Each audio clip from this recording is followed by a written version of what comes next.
Hey there, I'm Tracy Rigdon, and this is the Contrast Project Lounge podcast.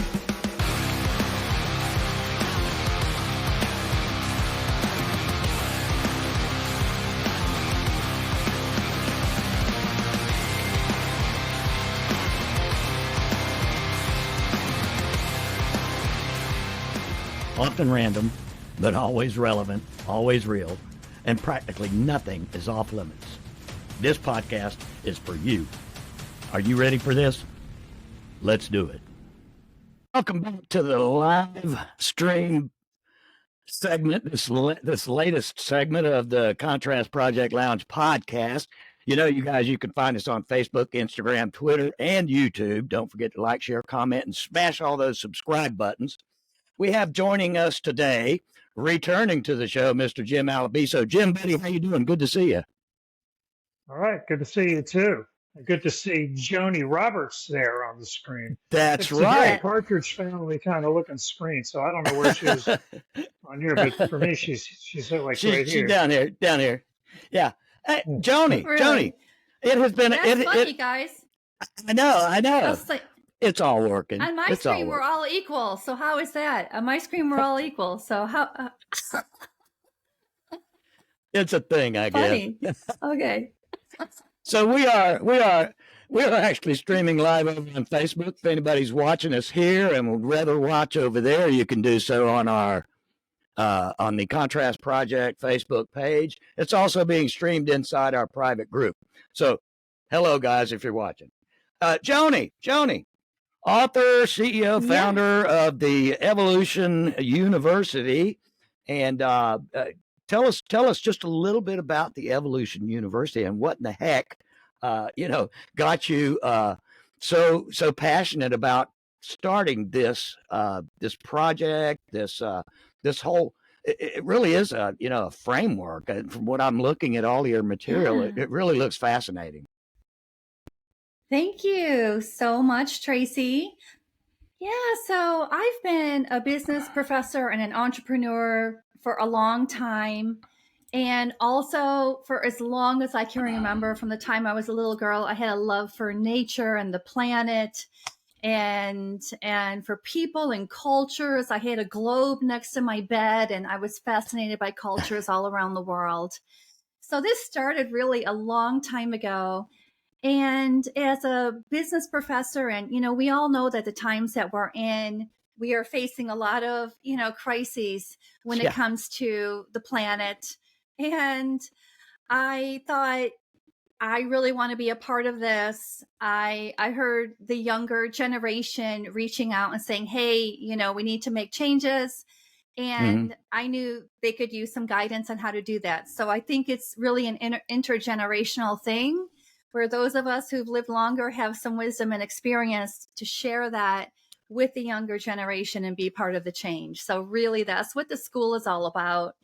And so I've been working on this for a few years now and coming up with all sorts of new ways of approaching business and solving problems.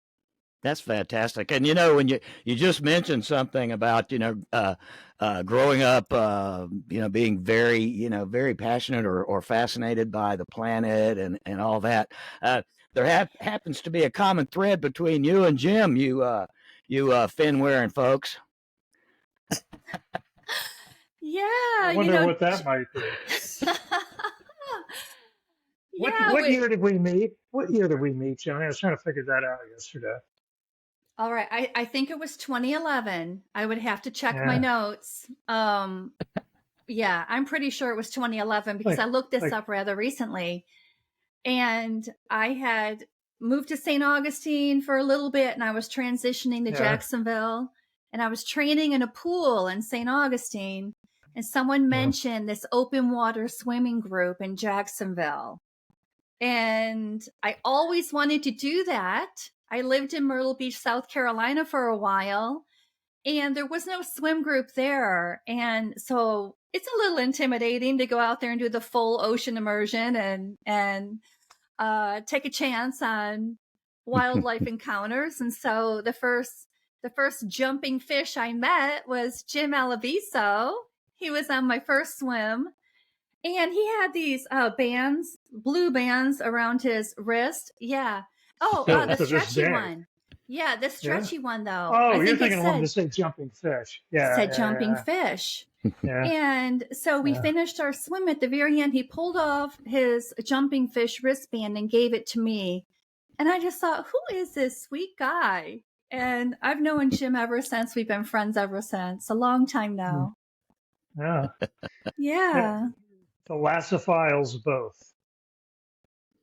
There you go. There you go. Yeah. You know So, that Well, word, Tracy? uh, Philosophile? Not many I, people know that word. well, I have heard you mention it several times. philosophile. I don't know. I could try and break it down.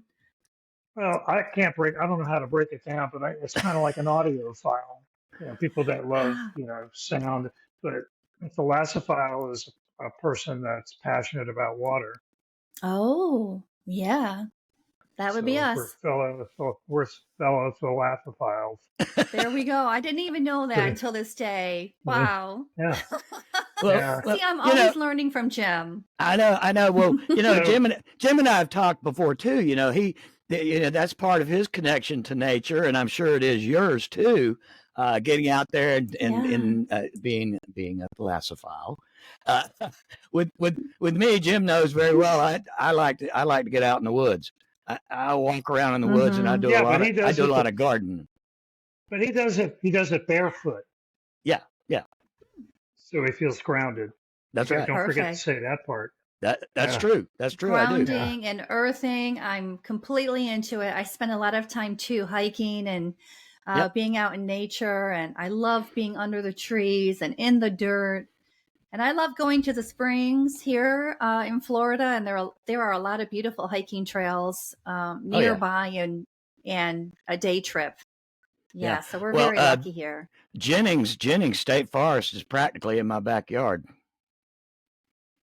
Nice. Yeah, I'm out here in Nice. the I woods. may have been out there once stargazing. It's really nice. It's about a 30-minute bike ride for me to get just to the opening, Oh. just to get to the entrance to Jennings State Forest. About 30, 40 Mhm. minutes. Because I'm old and I don't pedal fast. Well, We're always being going too honest. fast anyway. I'm Yeah. being honest, I highly recommend slowing down. Well, listen. Now you advocate like like you were elaborating on placing compassion at the center of your decision making processes, prioritizing sustainability over profit, and thereby fostering empathy and stakeholders engagement. Let's talk about that. Yes. Yeah. So, we've been on this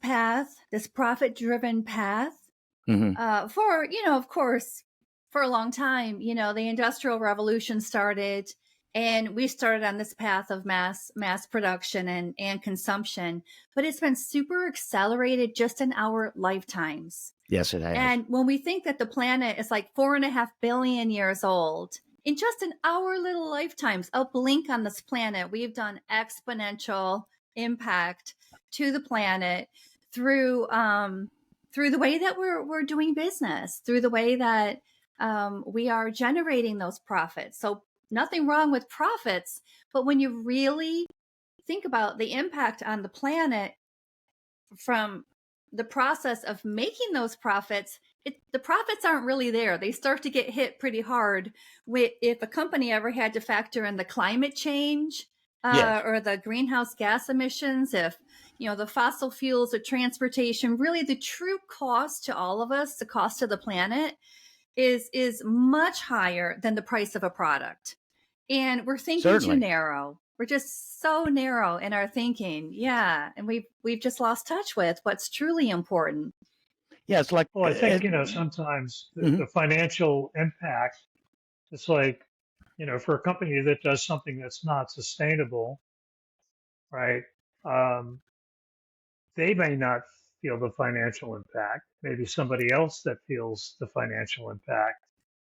And it's kind of like somehow Isn't there like a way, Joni, we can turn that around and say, look, if I got to feel the financial impact XYZ company because you're not doing something sustainable, why don't you Yeah. suffer the repercussions? How do we do that? Yeah. So those are called officially externalities. So a company, if they counted up the external impact that they're making, that's actually doing Yeah. damage along the way to our planet and our shared existence here. The cost of making a plastic cup would be way higher. And right now, we're making a lot of single use plastics. We're using them once, we're dumping them in landfills. Some of them get to the recycling center, but most of them don't. And we're doing cheap and easy and super fast, but it's so short term in our thinking, and it's narrow in our thinking. And if we expand that out and we think about all the impact made from bringing up those fossil fuels, from bringing up the oil and all the petrochemicals that are used to make plastics, and then the manufacturing process, and then the emission of the greenhouse gases, and then the transportation of these products using, cars that are relying on the same thing. And so when you look at it systemically and you look at it across the life cycle of a product, there's so much more there than just what a company itself is doing, from its cost of making the product to selling the product and our consumption of their product. There are so many more costs there that we're not calculating into dollars when we're buying those products. As a devil's advocate question, because you'll always hear this when you start talking about sustainability, but what about jobs? Yeah, it's it's the same as like, it's the economy, stupid. And to me, that's another like super narrow focus. Of course the economy is important. Of course jobs are important, but we can't look so narrow that we forget the rest of the picture, including future generations. And life is always changing. We need to remember we created this mess. Now it's time for us to get ourselves out of this mess. And there are jobs that come about in doing that. And partly that's what my school is here to do, help train people into thinking sustainably and running businesses and organizations in a sustainable way. Well, that's something people forget. That's a good point, Joni, because a lot of times people forget that, yes, change is hard. We never forget that. We quit when the light bulb came out, the candle makers went out of business. There you go. Change is hard for the candle maker. Right. But somebody had to make the light bulbs, and and eventually coal will get phased out, right? And all those people are going to lose their jobs. And I remember during the dot-com boom, I was out of work after a crash. It's kind of like I became a commodity, right?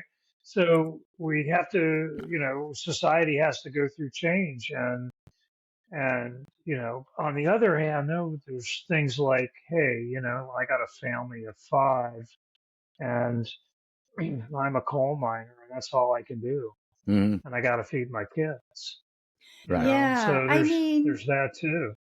It's true that in these changes from the candle maker to the light bulb, people do get hurt. Someone loses in the game of change. Yeah, always. And there are winners and losers, and the wheel is always turning. And today, if you look at the top job skills for today, like World Economic Forum came out with their recent 2023 report for the next 5 years, right in there for top job skills are resilience and agility. And being open to change and being able to lead change, being able to flow with change. And that's why in my school, I also integrate mindsets into the teaching. These are attitudes and behaviors and skills. And one of them is a growth mindset. And I think we need to be diversified in our skill sets as well. Sure. And be ready for change. And Tracy, that sounds so much like the episode we did with Tim Fielder and Damian Lamar Yeah. These were two artists, Joni. Tim, Yeah. I've known for 30 years. He and I worked together in my post production company up in Atlanta, and he came out of the comic book industry when it wasn't doing so well, and we Oh, hired him, and yeah. and he converted his pen and ink skills, which are absolutely incredible, into digital pen and ink skills, right? Mm-hmm. But then he texted me like a year ago and was like, Jim, what do I do? Now AI will draw all these pictures for me.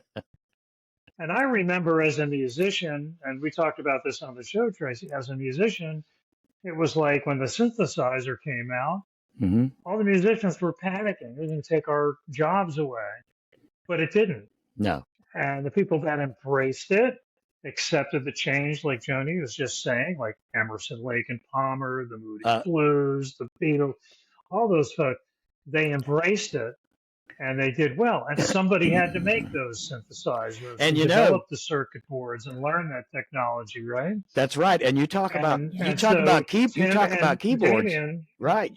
You talk about keyboards. Just to interject there for a second, Ray Kurzweil. sure. He was at the forefront of a lot of early development of artificial intelligence with the Hmm. synthesizers he was building and artificial voiceovers and stuff. He was. I You got got a one right You Yes. here. got a See Kurzweil? that thing Ray, flashing? No, Ray. yeah, this is my my sequencer, MIDI sequencer. Yep, But, but it wouldn't happen without him. that's right. So, but anyway, back to what Joni was saying Right, is right, that right. there's if you embrace the change, you may have some opportunity there, right? You Mm-hmm. have to be open and you have to be curious and adaptable. And there was a time when we weren't doing this, what we're doing tonight, right? All connected here through technology, having this conversation. And these are new skill sets that we all had to Sure. learn to be here. And Yep. look what it's opening up for us. Mm-hmm. Right. Look what it opened Yeah. up for us, and who got hurt? Maybe a set designer, a director, Mm-hmm. that kind of thing. Yeah. Real estate, That we commercial real estate got sure. hurt in the So digital virtual world. sure. Yeah. So, but here we Yeah. are, right? I Here we remember, I have a are. memory of what was that class of yours I went to, Joni? It was world economics, global Oh, economy. you went to one of my classes? I did. You don't even remember. Well, I'm which going to one? Was hang I up. teaching? Well, It was global economics or global economy. global straight. Well, where was I teaching? Put me in the location. It was in Jacksonville somewhere. It was in a Okay, so it wasn't classroom. at the university, or it was at the university. It probably was if it was in Oh a my classroom. gosh. Yeah. Well, that's So I've something been I do swimming with. teach. I was Is swimming with Joni for a while, but she had told me she was doing a class on global economy. That's what it was. most And yes, so I just sat okay. there like a student. She doesn't even remember. Um, It's coming back. It's coming back. We have it's coming 12 back. years of so many things we've done Yeah. together. So, but And my point is that Joni is an excellent professor. To be able to just sit in her class and to be a student of hers, that was just my brief hour or so experience of being a student in her class. And she's absolutely Oh, amazing. Any university that doesn't thank you. hire her is at a loss. Thank you you. know, You know, For I sure. found my love for teaching in my 40s. Joni, when you said a while ago, and we both were talking about it, the change and change is going to happen and things like that. And we talked earlier, you talked about fossil fuels and that Mm-hmm. mass industry in and of itself, not only the fuel itself, but all the other byproducts and the transportation to move that stuff around. And it's, one of those things. But if you think about Northeast Florida, and we're not the only ones, Duval County is not the only one, but it's a city that is so spread out. It relies on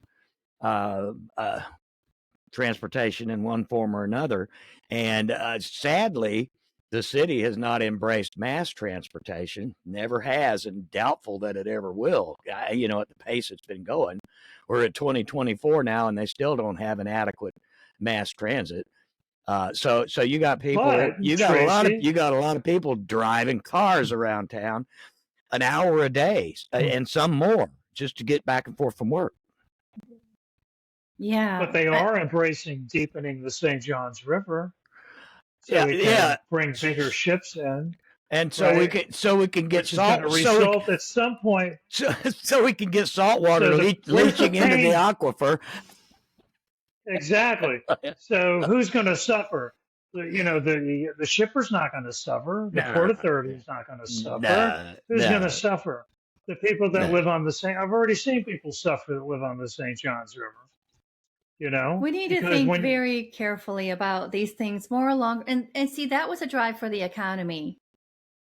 Deepening the river was a drive for the economy. Absolutely. Sure and I am going to say this out loud. Can I? Go ahead, say it out loud. Oh yeah, I'm going to say this out loud. All the other waterfront cities in the world are trying to keep water out. And Jacksonville opened up our river to bring more water in. I mean, at this day and age, that's kind of like the exact opposite of what we need to be doing. And as far as the port and the economy, I don't really know. But looking at deepening a river and letting more water into an area that's already flood prone, it's the wrong direction. And then why build, I'm going to say my thing about the old Times Union site. Where they're building what's the name of that store again? Publix. Whole Foods. It's going to be a Whole Foods community and everything right on the river. I guarantee you, sometime within the next 10 years, the first floor is going to be drenched. And then when the YMCA built their new building, they built it like right up close, snug with the river. Mm-hmm. As a matter of fact, the pool is the closest thing to the river, so they might be getting some river water in that pool. So it's kind of like it boggles my mind. We're deepening the river, letting more energy into the river during the storm surge, and building closer to the river. And then we see the St. Vincent's parking garage, which is right on the river, the new one, collapse. Mm-hmm.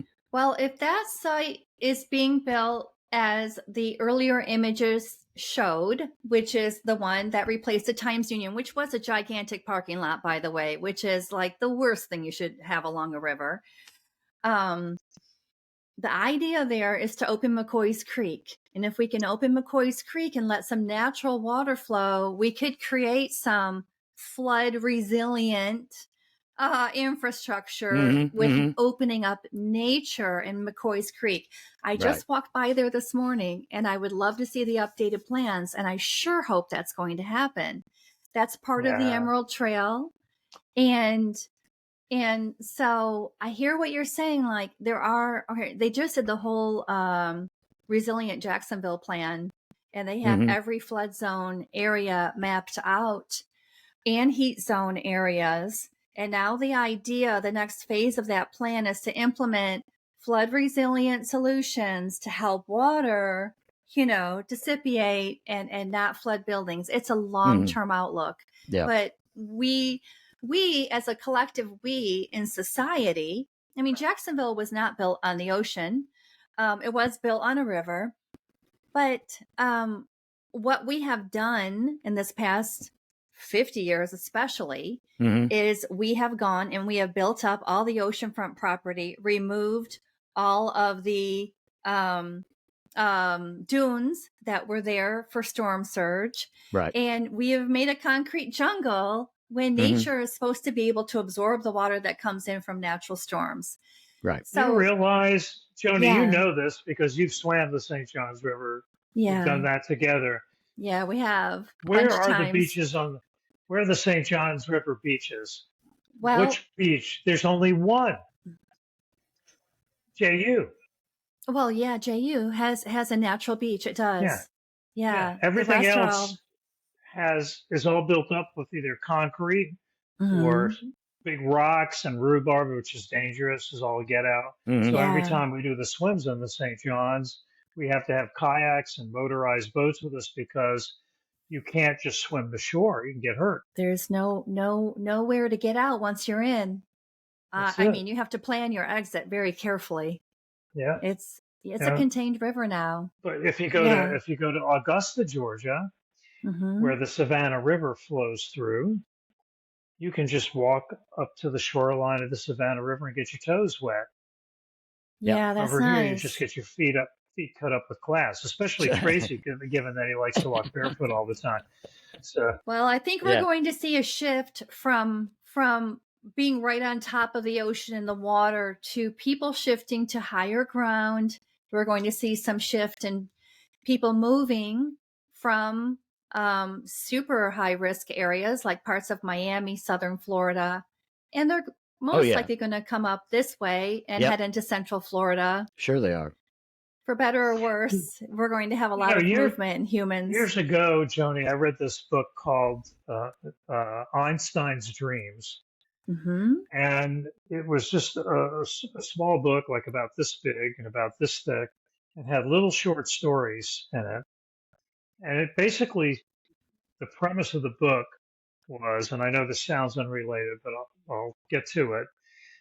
The premise of the book was, what if we exaggerated EMC squared, right? What if, the faster you travel, the time moves slower, right? So the higher you are, the farther out you are in a circle, the faster you move. The further you're in on a circle, the slower you move, right? So if you're living on top of a mountain, you're moving faster than the people that live in the valley. That's just physically true, okay? But if we were to exaggerate this whole time thing and say the faster you move, right, the slower time goes by, people would go up and buy those high-priced properties up in the mountain and send their servants or maids down to the valleys, and they're going to age quicker down there to get the groceries and bring them back up, right? But that's a great analogy to exactly what you're talking about. When the water starts coming in, people are going to move up to the high ground. Yes, there are real estate companies called Higher Ground. Yeah. In Miami. Is there really? Yes, there's actually they're not like Higher Ground. I wonder where they're located. Inland? Yeah. No, I think Miami. Miami area. Oh, ironic. I mean, this is like literally inland. So, yeah. So, I mean, there are a lot of costs. These are the costs for the choices we've made, especially in these past 50 years. And we are living the headlines.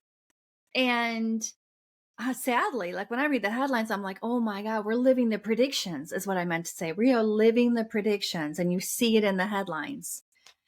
And what I have to say to people who don't think humans have had an impact on the earth and don't think that this is just a natural cycle of the earth and that humans have not exacerbated the conditions, what I say to people like that is, what does it matter? Like, what does it matter, really? Because shouldn't we all be in this?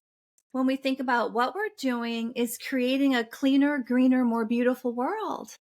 That's what the whole sustainability movement is. Really cleaner, greener, point. Cleaner air, more beautiful, more green, more trees, more plants. Right. I mean, this is good for everyone. A healthier planet. What does it matter? What does it matter? If you don't agree that humans are creating climate change, fine, don't agree. Yeah. But you can see that climate change is happening, whether it's natural or something we cause or a combination of both. It doesn't have to be that one Achilles heel. It just doesn't have to be that one company that's spewing whatever into the atmosphere. It can be both. But whatever you believe in, the fact is it's happening. So don't build a YMCA on the St. Johns River when you know that within 20 years it's going to be underwater. Give me a break. And they're Sorry, I had to say that. and they're already talking about putting, you know, structures up there where the old landing site. You know, they're talking about, you know, some of those plans have fallen through, and they keep falling through, and they want to put in, you know, What kind of structure? they want to put in a brick and mortar restaurant down there inside the park instead of just doing, you know, the food truck rally. Yeah. Instead of doing the food truck rally things around the park. You know, there's nothing wrong with having green space. I was supposed to go to that meeting and I didn't make it. But, yeah, there's nothing wrong with having green space it's downtown. Like, but why would you want to build a restaurant on the water when you can build it in the same park area in the back, away from the water? Sure.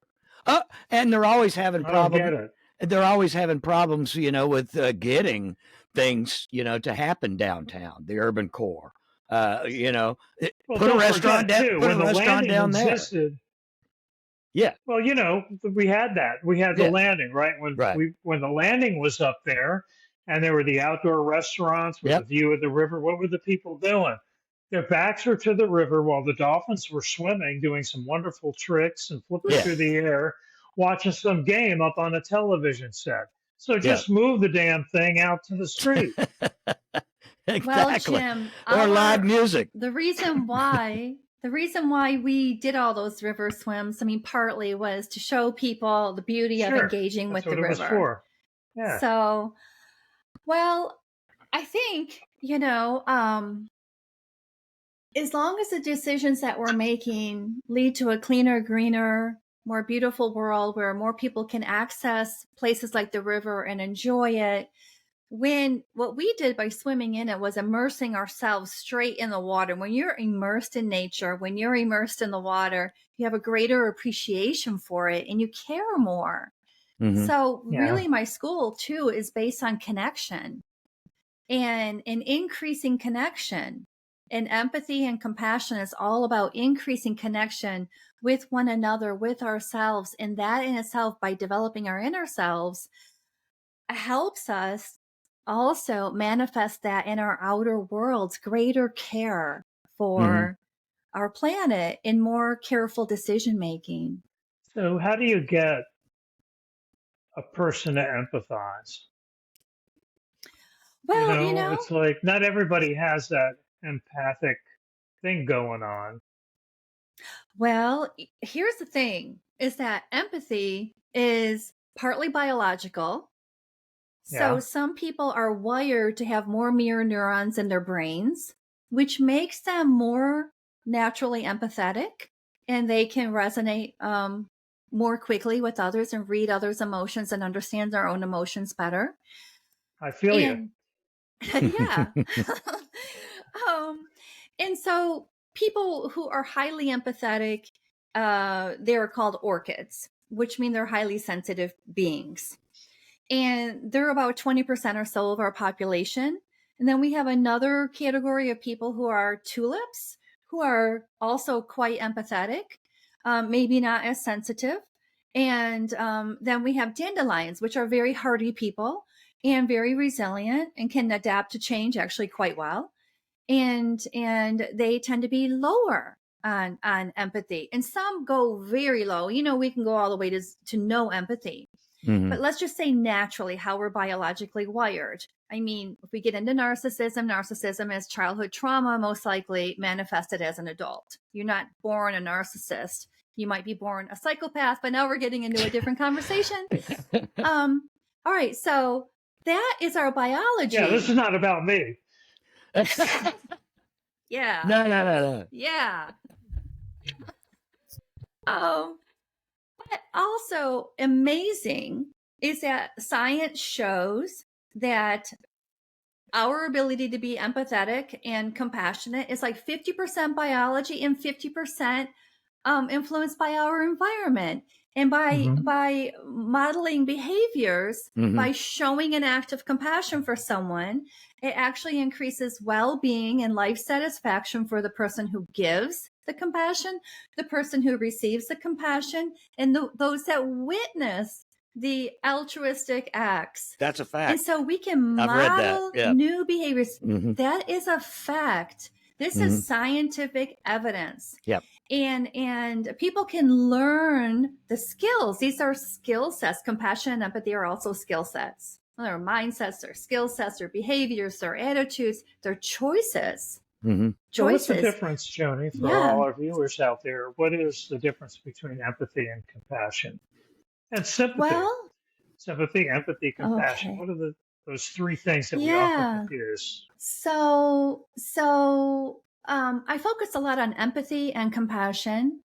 And empathy is really about opening up to someone else's experience. So a lot of connection is about opening up. And it's about opening up to others' experiences. And that is a heart activation move. To be open, you need your heart activated. And you can sense that in your body. Empathy is a sensory experience. So it's understanding another's emotions and your own emotions and feelings and needs. The word empathy, if we can just backtrack for a moment, started only around the early 1900s, and it was in the art world. I know both of you will appreciate that. Empathy came about from sensing into the art. And that is a very beautiful experience, sensing into art. And when you're at a concert, you're sensing into the music. And when you watch musicians like Dave Eggar, when we went and saw him last time, we sat by each other, you could see the musicians empathizing with one another by sensing into one another and playing off one another. That's empathy. And so empathy is very prominent in the arts. Acting is empathy. Improv is empathy. And in our conversations, it's opening up and allowing yourself to be fully present for someone else's experience. And so listening is actually a full body experience. We don't just listen with our ears. We know that when someone's on stage giving a presentation, what they say is around 25-30% of the message. It's their body language. So opening up your body language, interpreting their body language and tone of voice and facial expressions and all of these other things, and being fully present and hearing the other person and validating their experience. That's empathy, is feeling into, sensing into, and allowing another person's experience and point of view to be heard and understood and seen and witnessed. It's beautiful. Well said. Yeah, it's a beautiful experience. Yeah, it's like I've heard just the magic is. Yeah, it's like I've heard before that compassion can't be taught, but it certainly can be learned. I've heard that. I've heard that before. I mean, compassion is action, right? So compassion is, I say, compassion is empathy in action. It's once you understand the other's experience, their conditions, their experience. Compassion is taking action to improve those conditions and experiences. That's it. You're lifting up, you're taking action to improve them. Now, the traditional and very true definition of empathy or compassion too is to alleviate suffering in another. And at the truest, deepest level, that's exactly what we're doing in sustainability, is we are alleviating the suffering of the planet. Our planet is suffering tremendously. But the whole thing is that when we're in a business work environment, we don't usually look around and say, hey, who's suffering today? How can I alleviate someone's suffering? But we really readily relate to improving conditions and experiences. That's what customer service is. And that's what product design and development is. That's what innovation is finding a way to improve conditions and experiences. All of that takes empathy. And if we can think about that and we can include the planet, the experience of the planet in our decision and in our designs, and society and our communities and our services, how are we lifting each other up, right? And how are we becoming the highest versions of ourselves in the process and helping others to become the highest versions of themselves? That's how we build companies, the highest versions of companies. Right now, just going for profits is not the highest version of any company. No. If all of your relationships are transactional, like just what's the money exchange here? I mean, there's no high version of that. The highest version comes from imagining the inclusion of all the stakeholders. There's a show, to your point, a series, I think it's called New Amsterdam, and it's about this guy that took over being the director of a hospital called New Amsterdam. And on his first day, he had an audience of all the interns and nurses and residents and all that. And he just wanted to change everything. You know, what do you want? What do you need? Da, da, da, da, da, da. But that was kind of the beginning of the pilot. That's kind of what set the thing off. But basically, what he does when he comes to work every day in one form or another, not necessarily the same words, he says, "How can I help you today?" That's Hi, nurse. Is there keywords. anything I can help you today? Hey, How Joe, what can can I I do? help? How can I help you today? So I took that to work. I did. I took it to work. Cool. And now we all do it. There you go. You know, it's like, hey, before I head out, you know, is there anything I can help you with? And, or they'll say to me, you know, before I head out, is there anything you need? You know, and it's like, that's really what makes a family, a team, and a company a family of people that are of service to each other.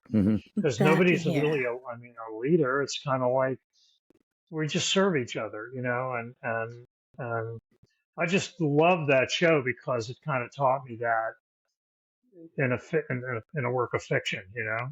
I love that. Thank you for sharing that. And that's one of my compassion hacks and key phrases. One of them is, how can I help?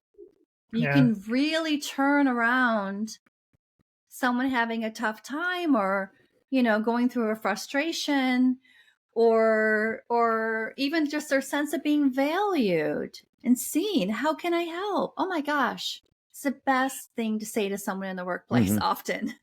You know, and of course, we know, and then people. Sure.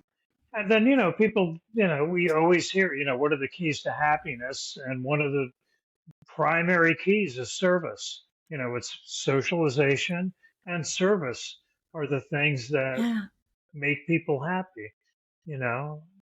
And so when you help somebody today, you actually increase your own happiness and your own self-worth. You do. Right? There we go. Yeah. I mean, those are the keys to life satisfaction and happiness. When you die, you know, when you get to that place, it's the end. The value in your life is the people you helped, the people you served, the problems you solved, the people you lifted up on the journey with you, the heart-centered person you became over your lifetime as you let your defenses down and opened up and allowed, you know, more love in, and to be more love. And that is servant leadership. What you were speaking about, Jim, in the workplace. Servant leadership. Everyone can be a servant leader except for a narcissist. But minus those categories of people, the rest of us can all be servant leaders. And you know, I teach leadership, I teach organizational behavior for universities.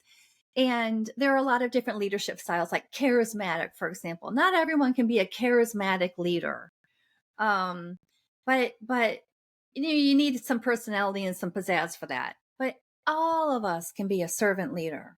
That's a mindset, an attitude, a skill set, and it comes from your heart. That is heart-centered leadership.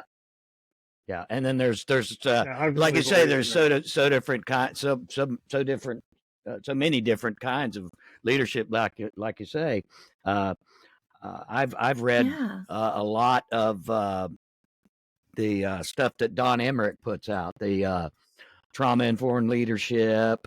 She's got a trauma-informed leadership. Yeah, that's a whole different bag of worms there too.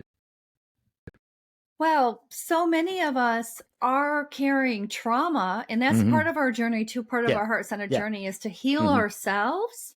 And I believe that the amount of trauma that we're exerting on the planet is a result of the amount of trauma we have impacted one another with, and multi-generational. And so we need to heal the trauma. We need to find better ways of relating. And I would like to add that the word empathy didn't start being used in our vocabulary until the 1960s.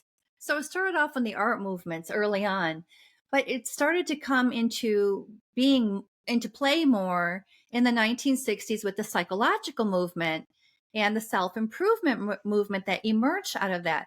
So imagine, I was born in the 1960s. My parents did not use the word empathy. No. It wasn't in the mindset of parenting even, they just did their best, and now, parents are, all taught about empathy and being empathetic to their child, getting to know their child, letting their child emerge into the person they're meant to be. I mean, my parents were like, let us put a career field on you so you can be successful. I mean, that's the generation we came from. But just to bring to the point that empathy is a relatively new word. The psychology movement has happened in our lifetime, really. And this idea of bringing emotional intelligence into the workplace is only about 20 years old. This is all really new stuff, new ways of being. And we're on the forefront of that being our age. And I'm excited for the future generations who get this even better earlier on. And for all of us just to keep passing it along and passing it on. We'll build a better earth. I'm glad we have a word for it. Obviously, it's existed since the beginning of time. Yes. People that can be empathetic, they just don't know what word to put on it. Oh, right? Yes. Empathy has always been part of the human condition. But I believe that when you are intentional about bringing more empathy into the workplace and into your lives, oh my gosh, I got to tell you, it opens up. How do you do that? How do you so do many that? wonderful ways. Well, how do you bring more empathy into the workplace? Well, guess what? How do you personally, when you go to work, how are you purposefully empathetic? How are you empathetic on purpose? Well, I use my own practice. If I can talk about it, my book. There you go. There you go. Plug. Yeah. Hold it up again. Hold it up again. There you go. Plug. This is a practice. Uh-huh. I have the book. I have a journal where you can practice in your journal as well. If I'm ever having a bad day, I do my own journaling. If I'm having a great day, I want to write about it too. My website is called Cultivating Connection. And this is the way you infuse a workplace with good vibes. And this is the way you create more connection in your workplace and build higher trust relationships and more open communication and bring more humanity into the workplace. And it's a 3-step process, but the way it really plays out is you just ask really good questions to people. You could start a meeting with this. Hey, you could start a meeting by saying, hey, what vibe are you bringing into the room today? Name an emotion. That gets people playing with emotions. What went great this week for you? That would be a celebration. What went great? Tell me what went great this week for you. And people will share you a success story that you would have never known about otherwise. And you could ask somebody, what are you grateful for? Who would like to share an appreciation? And then that gives people an opportunity to do that. And you're infusing your workplace with good vibes by doing that. But then there's go ahead. I'm sorry. I was going to say, I don't believe in false positivity because life is real. And we also have hard emotions that we go through and frustrating experiences, and things don't always go our way. And I don't think you can manifest this perfect world through positive thinking or any of that. I don't know. I used to want to believe that. You live long enough and you realize That's not exactly the full picture of the human existence. So we want to talk about frustrations and then do it in a constructive way. So this 3-step practice teaches you how to get in touch with your feelings, which are connected to needs, human essential needs, which are the universal language of all humans. This also relates to animals. Animals also have feelings and needs. And by the way, animals are also high sensitive. You have animals that are highly empathetic, like orchids. And about 20% of the animal population are orchids. By the way, 2 high sensitive animals. My dogs are empaths. Yeah. Dogs are empathetic and animals are. So I got this question for you. So we can transform our frustrations in constructive ways. Okay, go ahead. So then there's some folks that just have this antenna and they can just tell through some kind of, Wi-Fi connection or whatever that the person sitting next to them is not feeling good, or they're frustrated, or they need help, or they need somebody to talk to, or they need to be left alone, or whatever it may be. But you have that sense of something, it's like, I don't know. I kind of feel like Joni just wants to be alone today, or my friend Joni is kind of frustrated. Maybe I should say, hey, you want to go get a cup of coffee? But they're just people that just have that, antenna going on.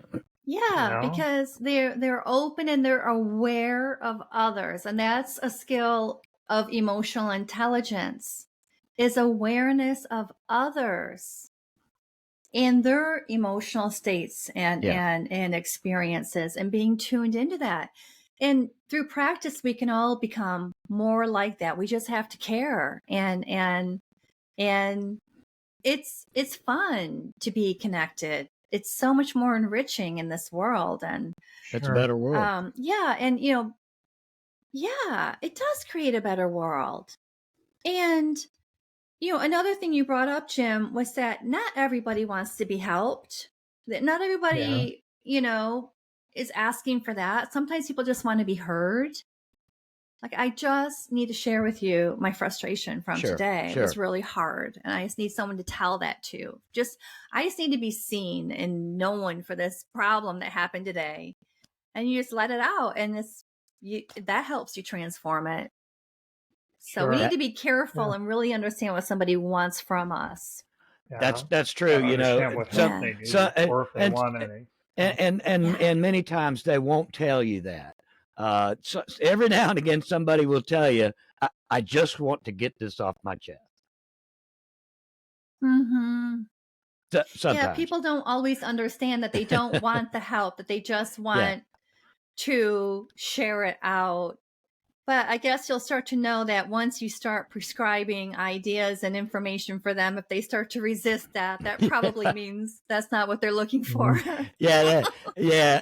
And they don't, many times, and you see this time and again, they really don't want to hear your opinion on the subject, or you interject that, I had something similar to that, and it was much worse.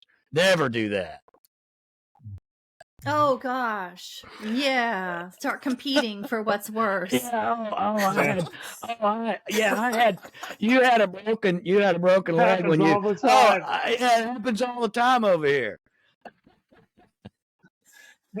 Oh my goodness, no. Yes, exactly. I've had that happen to me, where you're talking to somebody about something, they're just trying to out injure you, or they gotta get one up you. They gotta one up you. That is not empathy. That is competitiveness. That is competitiveness, absolutely, coming in. Like, I'm the winner for the most worst things that ever happened. Okay. Congratulations.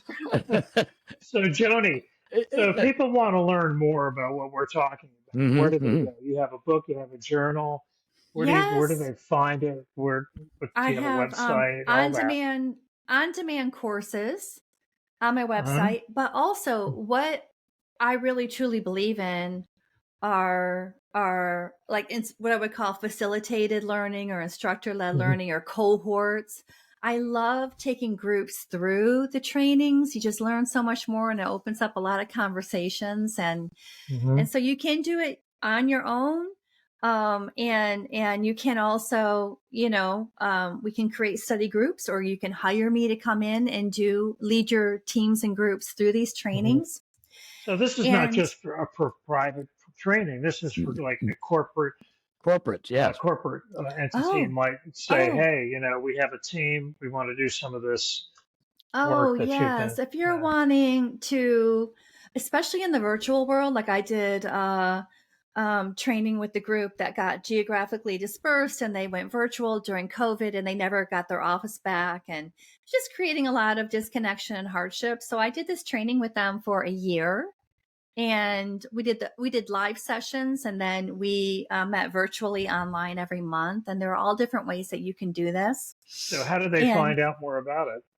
Yeah, What's so my website is evolution.university, and I'm a social enterprise. So my school's a social enterprise. I'm like a corporate university where like Apple University teaches you to think like Steve Jobs, or there's Disney University that integrates you into the Disney culture. This is Evolution University, where you learn to cultivate connection to one another and the planet, and to learn how to become more sustainable in your personal individual lives and bring this into the workplace. My flagship product actually is my Evolve Sustainability Framework. And that framework, I truly believe, can change the world. And it's a very comprehensive course. And I've done innovation sprints with that online. And I would love to do more in person. We will be doing more in person coming up this year. Oh, good. So stay tuned for that. I also want to immerse myself more locally into Jacksonville, because my school went global during the pandemic. So I have members from over 50 countries on 5 continents. And I became a United Nations Global Goals partner. That's another conversation. So that has to do with the Sustainable Development Goals. But I want to bring it down and do more here locally in Jacksonville. I would love that. That would make me so happy to share this out with local organizations and groups and universities and businesses and organizations. Would love it. So we can show empathy for one another, either through an emoji, or we can just go to Evolution University. That's right. That's right. I love That's it. right. Hearts.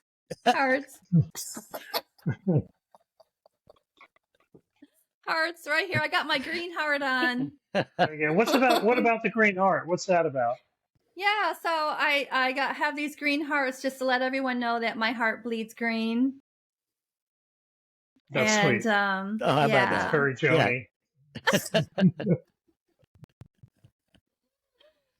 Yeah, my heart bleeds green and blue. It's fantastic. Joni, it's fantastic what you're doing and what you're trying to do. For sure, we'll definitely supply all the links to all of your stuff. And when you talk about resiliency and working with corporations and large groups and teams, my goodness, I'm surprised that Donna Deegan's team didn't reach out to you. Well, I am not working with, but I am meeting with Donna Deegan and her team. I should say her team members. And so I'm also a board member for the North Florida Green Chamber of Commerce. And Anne Kola-Nise, I probably said her last name wrong. Sorry, Anne. But everyone knows she's a chief resilience officer. I was just going to mention they have a resilience officer down there. Yeah, I was just going to say they have a resilience officer now. Yeah. That was one of her big things. Anne Kola-Nise. That was one of her big things. And they've done this amazing. What's that, Tracy? That was one of her big things when she was running for mayor. Before she got aboard, she had her diverse, her subcommittees and groups and consultants that she brought on board. It was nothing short of amazing. And I've had a chance to talk to several of them, and they're doing wonderful things down there.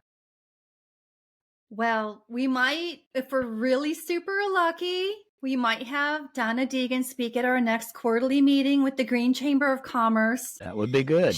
From everything I can tell, Donna Deegan is committed to a long-term sustainability and resiliency plan for Jacksonville. Yes. We do have now a sustainability manager in the city of Jacksonville. That's Ashante Green. And we have Fuse Fellows who are integrated, and we have all sorts of, Climate Coalition and a bunch of other groups that are supporting these efforts. I think the city of Jacksonville and all of us here will be hearing a lot more about not just the planning, but also the implementation of the plans. And it will take all of us here in Jacksonville to do this. You can't not create sustainability in isolation. That's the beautiful thing. That's why it's all about connection. That's right. It takes all of us to be different in this. This is not a spectator sport. This is participation from all of us and a love for one another and our planet to make the changes, and our society and all of our neighborhoods. Donna Deegan did a fantastic job visiting every single neighborhood and the people in those neighborhoods. I remember. She reached out to them. They were packed. I went to a couple and they were like standing room only. It was great. I was so excited for this administration. Yes, absolutely. And so she visited all the neighborhoods, and that's how you build an inclusive, beautiful community. It's no one left behind. Absolutely. And that's also the United Nations Sustainable Development Goals on a global level, is no one left behind. And, Donna Deegan won on a Love Wins ticket, and she stuck to it. She didn't go dirty. She didn't do ugly politics. Not once. I fully support that. I think our political system needs to be completely revamped to demonstrate what compassionate leadership looks like, what compassion and empathy looks like for problem solving at the national level. And so, I'm really excited to see what this administration continues to do. Y'all, every time we do one of these roundtables, I always leave with something new in my heart. I love doing these. They're so much fun. Every one we've done so far, I've left with a bigger heart. It's just so great to do that. So everybody that's watching tonight, the first thing you do when you get up in the morning with your family or when you get to work is just ask them, what can I do for you today? Absolutely. How about that? Absolutely. How about that? Imagine That'll do it. Well, I tell you what, Joni, it's been a joy having you with us here today. Sorry we didn't have our other guest with us. I don't know what happened to him. He fell off the truck or something. But it's been great having you here with us, and you're welcome back on the program anytime. And Jim, if you've got anything you'd like to say before we flip the switch. No, anything I have to say. No, that's it. I said it. Say, how can I help you tomorrow? What can I do for you? That kind of thing. Just take it with you. Just don't leave the broadcast and forget about it. Absolutely. Put it in action the next day. And then if you work for a company that you think can benefit from Evolution University, they should contact Joni. And you're going to post links and all that, right? Yep. Yeah. So I would love we'll have that. all the links. All for it. Thanks, Joni, for coming on. Thank you guys so much for having me. I knew this would be fun, so I really appreciate it. And my heart too. I have these two hearts and this heart, and they're all feeling very, very expanded right now. So thank you. Good. Fantastic. Glad to hear it. See you guys. See you later. Thanks, y'all. Bye. Bye. Well, that's a wrap. Another fantastic episode of the podcast. You can find us on all the social media platforms, wherever you surf, Facebook, Instagram, Twitter X, Threads, wherever. Don't forget to like, share, and comment. And on our YouTube channel, don't forget to like, share, comment, and smash that subscribe button. If you're streaming audio for the podcast, you can find us wherever you get your favorite podcast programs. In the meantime, I like to tell everybody, take care of yourselves and each other. Until next time, peace.